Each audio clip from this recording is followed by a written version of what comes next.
Hi, I'm Neil and welcome to Retro for You. On today's video we've got two projects that didn't quite go to plan. My PCBWay built Harlequin Spectrum and the Amiga 500++.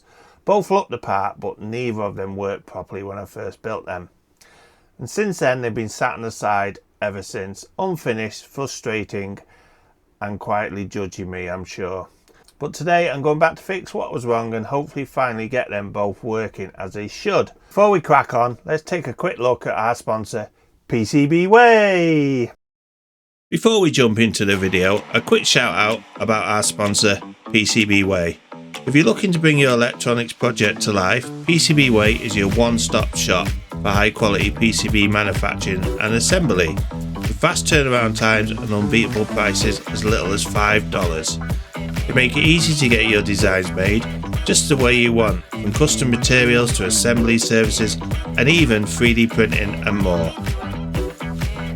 PCBWay has everything you need to turn your ideas into reality. Join myself and thousands of happy customers and start your project today. Be sure to check them out in the link below or at www.pcbway.com.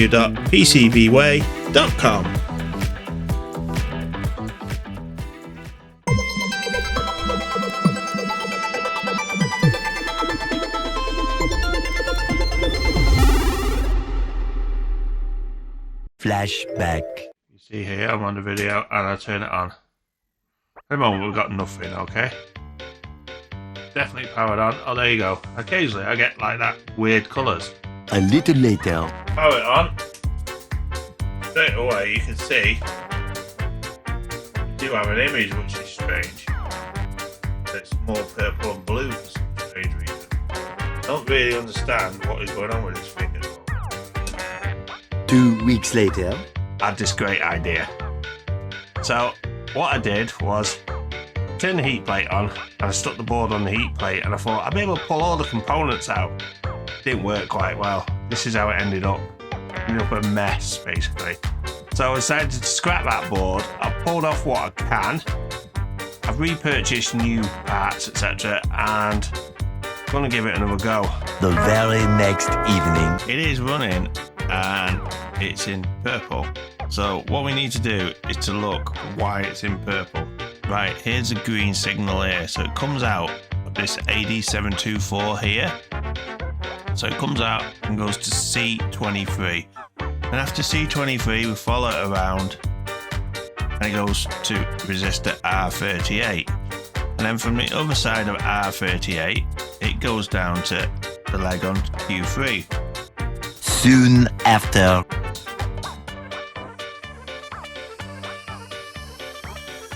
One side done there, and the other one's a transistor.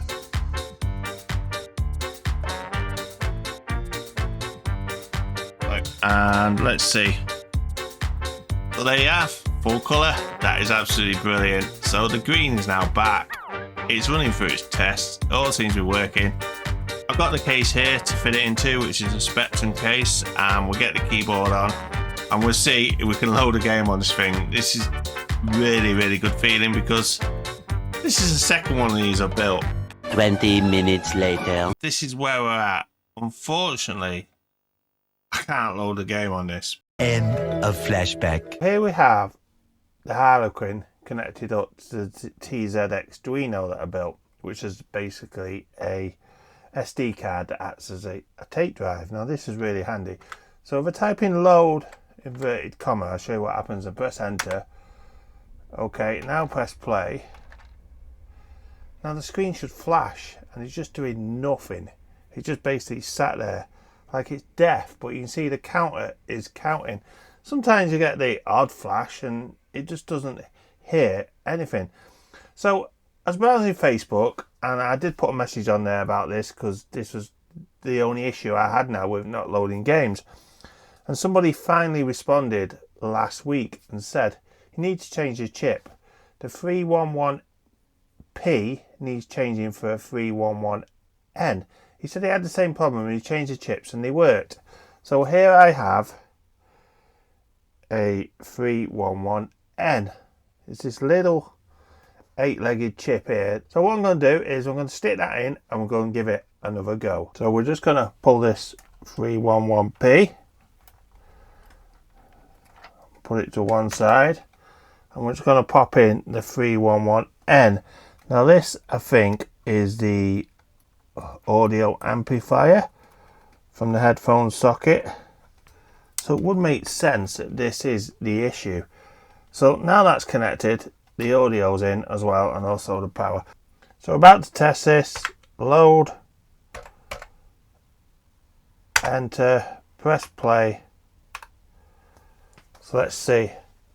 That is looking good. We've got program commando. We've got different blue lines we didn't have before. In fact, we didn't get anything before. It was just a blank screen, wasn't it? So hopefully now this is going to load. It looks certainly like it is, guys. Definitely. Now I can call this Harlequin fully working now, I'd say. I'm not quite sure whether the sound is going to come on this or not. If it doesn't, you're not missing much anyway, because it's Spectrum music. But the main thing is, this is now loading a game, and this is the first computer I built on the channel, and I'm happy to say now it is fully working. Now we will probably do some more videos on this in the future, because I do want to try it out a bit more and see what it's actually capable of, because it's got loads of different options on there for different spectrums, etc. But now we can actually load a program. This is a bonus. 7 hours later.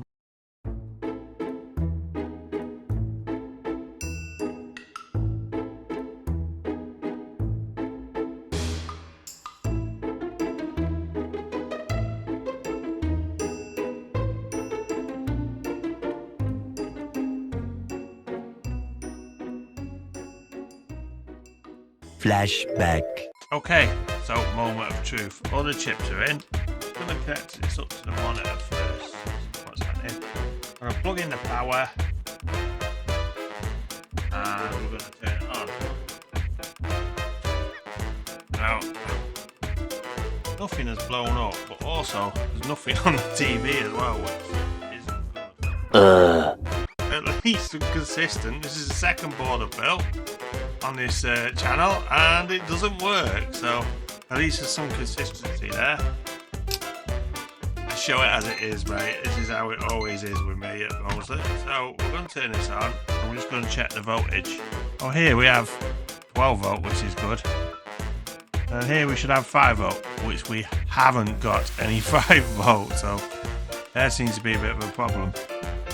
So I'm just going to turn it on to continuity, and we'll go try from the 5 volt to the ground. That doesn't sound good, does it? Sounds like there's a dead short there. End of flashback. Today I'm working on this, which is the Amiga 500 Plus board from PCBWay. Now the plan today is to get all these capacitors off here, these 3-legged special filter caps, I think they're called. And I need to get these off because these are goddamn expensive. Now, if you watched my build before, the reason this failed was the 5 volt went dead short to the ground on the rail, and I could not find out where it gone wrong. I presume something inside. So I'm in the process of salvaging the parts off this and building it onto another board, so hopefully we can get that working. So this was one of my major failed projects that just didn't go to plan. So hopefully by rebuilding it this week, you can see here I've got my Heiko and I've got my hot air gun. I should be able to retrieve most of these components and save them. Let's hope anyway. Wish me luck, guys. What follows is a brief construction montage.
We hope you enjoyed this brief construction montage.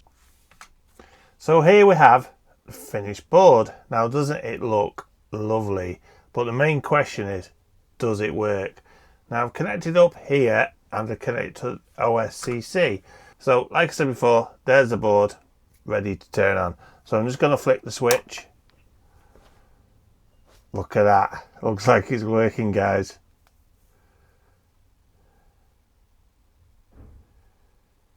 Yes, it is. Well, it's booted to diag anyway, so that is something. Now, I may just get a keyboard and quickly connect it up just to see what it's doing, but I'm so happy that is working. Now, I can't see whether it's detected this memory, so we're just going to have a look now and see what happens. Now, it is loading, which is good. Let me just put it full screen so I can see as well. So we have so far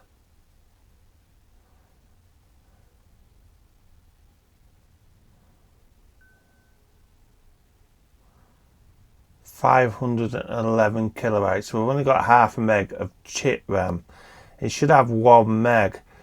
So until I get that socket for the Retro chip tester, we can't actually test the memory separately like I wanted to. So we can get 1 meg of working RAM for this. Now it does need to go into another Amiga case and get fully built up, but that will be another video because we'll probably do some other mods to it as well. But at the moment, I'm happy that this board is working and it's booting an Amiga as it should. Now the keyboard is working as well, which is another bonus. So for that, I'm going to leave it for now on this because we've seen it working. It's doing a lot more than it did last time when it just had a short and a 5 volt. Now I have tested that board. Now all the components are removed and the fault is still there. It's still shorted on the 5 volt line. So look forward to this appearing in a future video. We'll see what we can do to it. In fact, perhaps fit a Pi Storm, I'm thinking, because we put a Pi Storm in, it changes these, it allowed it to have a hard drive, etc. So I think we'll go that route and we'll look for a nice case and we'll get it all built up nicely. That's for a future video. So I hope you enjoyed today's video. Big thank you to PCBWay for making this possible. I shall join you in the outro. Hello and thank you for watching the video. Now I hope you enjoyed the video. I certainly did. It was so good to get those 2 projects finally finished, and that's all thanks to PCBWay. Now if you're new here and you haven't done already, please hit that subscribe button, and also don't forget everybody, hit the like button because it helps the channel so much. A big thanks to everybody that pays the subscription at 99p. It all helps towards the channel. Big thumbs up to you guys. Don't forget to check out Captain Commodore down below. Now, Captain Commodore, you can now repair your Harlequin. Don't forget you need the 311N chip. Also, don't forget to check out 8-Bit Retro Refix. He's doing some great Xbox stuff as usual. Don't forget to check out Josib RetroBits. He does great content on programming in BASIC. Now, he's got a bit quiet at the moment because I think he's outfitting his office. But do check out his videos from before. Also, don't forget to check out the link down below to our Discord, to the YouTube Retro Repairers. Come along and say hello to us all. Now, I do have more projects on the way. I've recently picked up a Denise Amiga ITX, which I'm looking to build in. Hopefully this one will go problem free. That's why, hence, I wanted to finish these other jobs. So, on that note, I shall see you next time on Retro for You. See you soon, guys. Bye.